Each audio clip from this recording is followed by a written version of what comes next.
Assalamualaikum warahmatullahi wabarakatuh. Shalom, Om Swastiastu, Namo Buddhaya, salam kebajikan, salam bela negara. Di video kali ini, kelompok 5 dari Fakultas Ilmu Kesehatan Program Studi S1 Keperawatan Universitas Pembangunan Nasional Veteran Jakarta akan membahas tentang obat yang dijual bebas jenis antasida yang dibimbing langsung oleh dosen Nersanti Herlina Eskep Mkep Spkep MB. Berikut adalah anggota dari kelompok 5, ada Syamsul Pala, Dia Amelia Pratiwi, Dipa Dwi Mayani Tarigan, Naila Denita, Ulan Setianingsih, dan Fadilah Regita Amanda. Apa sih itu antasida? Sebelum kita bahas lebih lanjut, kita harus tahu dulu nih pengertian dari antasida.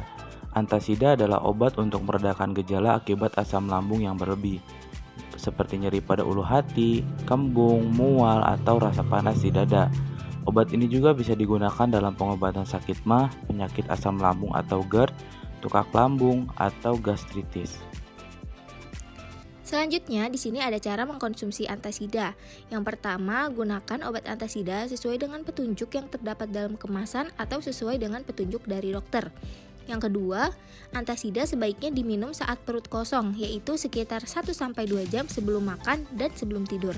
Lalu yang ketiga, antasida diinstruksikan untuk tidak dikonsumsi ketika waktu makan, karena dapat memperlambat waktu pengosongan lambung, menyebabkan peningkatan aktivitas GI dan sekresi lambung. Lalu untuk antasida yang berbentuk tablet kunyah, pastikan untuk dikunyah hingga hancur di dalam mulut sebelum ditelan. Untuk antasida bentuk sirup, kocok terlebih dahulu sampai merata sebelum dituangkan ke dalam sendok takaran dan diminum. Lalu yang terakhir, minum air mineral setelah meminum obat antasida untuk memastikan bahwa obat mencapai lambung. Nah, di sini ada nih warning atau peringatan dalam mengkonsumsi antasida, yaitu antasida ini tidak boleh dikonsumsi rutin atau untuk jangka panjang. Jadi antasida ini hanya untuk dikonsumsi saat dibutuhkan saja. Nah, setelah cara mengkonsumsi antasida, sekarang di sini ada dosis dari antasida itu sendiri. Contoh yang kita ambil yaitu antasida doen. Nah, untuk dosis dewasa seperti teman-teman yaitu 1-2 tablet untuk dikonsumsi 3-4 kali per hari. Nah, apabila teman-teman memiliki anak, adik, ataupun saudara yang berumur 6-12 tahun, bisa digunakan dosisnya 0,5-1 tablet sebanyak 3-4 kali per hari. Hal-hal apa sih yang perlu kamu tahu sebelum mengkonsumsi obat antasida?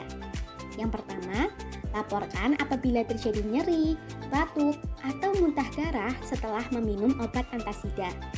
Memberitahu penyedia layanan kesehatan jika diare terjadi karena pengobatan antasida mungkin harus dirubah.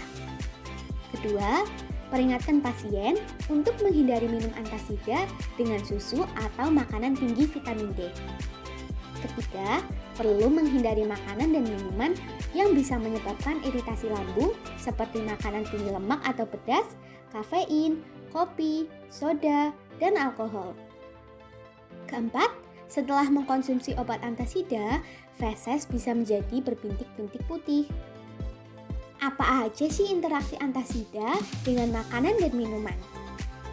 Antasida dapat berinteraksi dengan alkohol, kafein, makanan pedas, dan susu.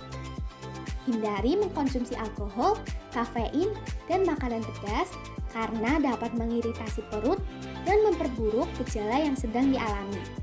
Selain itu, juga perlu membatasi konsumsi susu atau produk yang mengandung susu karena makanan yang mengandung kalsium jika berinteraksi dengan antasida dapat meningkatkan kadar kalsium dalam tubuh sehingga menyebabkan sindrom susu alkali atau hiperkalsemia. Apa aja sih efek samping yang mungkin akan terjadi jika kalian mengonsumsi obat antasida? Antasida ini jarang menimbulkan efek samping jika dikonsumsinya itu sesuai anjuran dokter dan petunjuk penggunaan.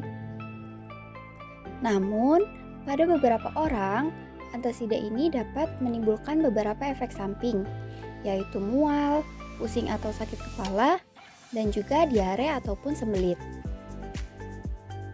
Jika keluhan-keluhan yang disebutkan tadi tidak kunjung reda ataupun makin parah, segera lakukan pemeriksaan ke dokter ya. Kalian perlu memperhatikan kondisi kalian sebelum mengonsumsi antasida. Perlu diingat, jangan mengonsumsi antasida jika mengalami disfungsi ginjal berat, atau biasanya dikenal dengan gagal ginjal akut, yaitu kondisi di mana ginjal itu kehilangan kemampuan untuk membuang racun dan menyeimbangkan cairan tubuh.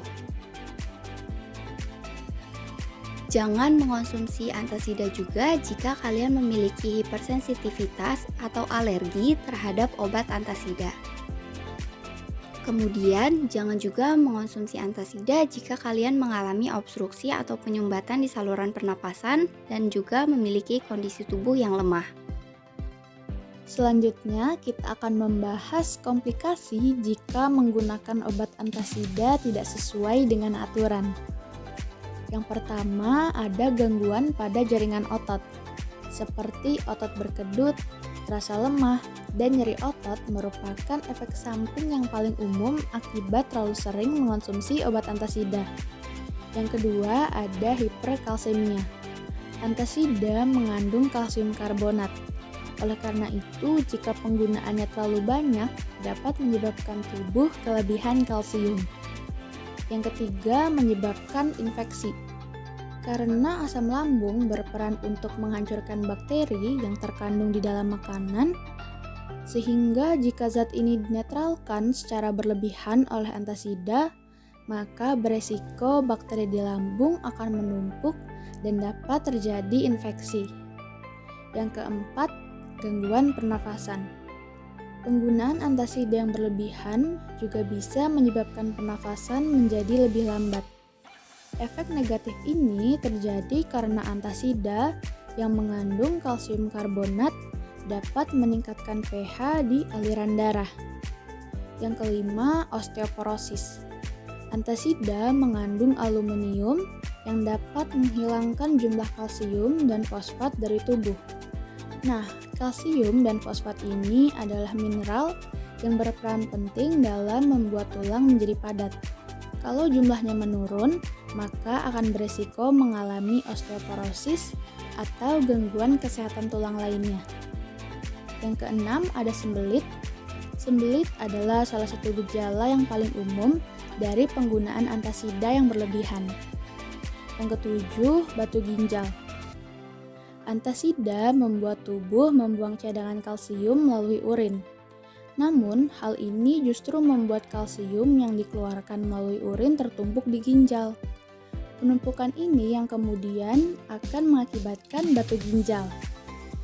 Jadi, meskipun obat ini aman apabila digunakan sesuai dengan dosis dan anjuran yang berlaku, efek samping antasida tidak bisa diabaikan.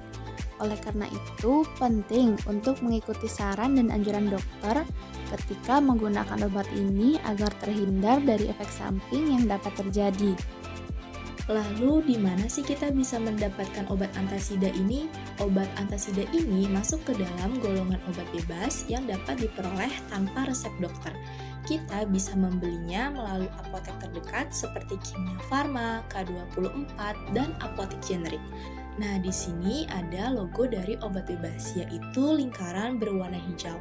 Logo ini terdapat di semua kemasan obat yang masuk ke dalam golongan obat bebas.